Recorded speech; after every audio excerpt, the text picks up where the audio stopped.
السلام علیکم friends, welcome back to my channel trends by Tari. Friends, آج کی شام کراچی کے خوبصورت ساحل کے نام۔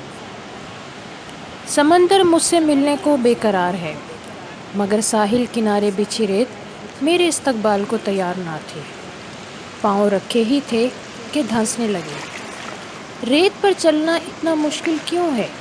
بہت دقت سے میں نے اگلا قدم اٹھاتے ہوئے سوچا، کیونکہ تکبر ریت کو پسند نہیں، تمہیں جھک کر چلنا ہوگا۔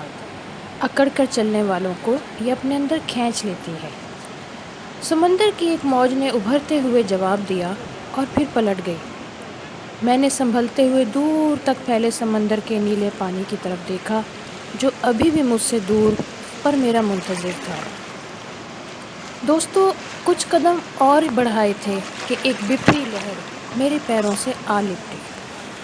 تحد نگاہ دور تک پھیلا ہوا لہروں پر حکمرانی کرنے والا سمندر اب میرے سامنے تھا۔ شہر کی آبادی سے دور اس کونے میں مجھے یہی چیز کھینچ لاتی ہے: خاموشی، سکوت اور من موجی لہریں۔ دیر تک پاؤں پانی میں دیے رہنا اور بے تاثر چہرے کے ساتھ سمندر کی باتیں سننا، اور سمندر ہے کہ جیسے بولے ہی چلے جاتا ہے۔ میں سمندر کو اپنا حال بتاتی ہوں اور سمندر میری ساری باتیں اپنے اندر سمو کر لوٹ جاتا ہے، لیکن سارا شور میرے تخیل کے سپرد کر جاتا ہے۔ مجھے سمندر سے باتیں کرنا ہمیشہ ہی بہت اچھا لگتا ہے، اور اس کے وسط سے امڑنے والی لہریں مجھے بہت سے سوالات کے جوابات کی تلاش میں سرگرداں چھوڑ کر واپس پلٹ جاتے ہیں۔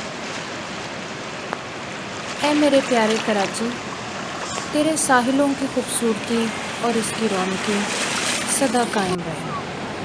رب تعالیٰ تجھے سدا شاد آباد رکھے۔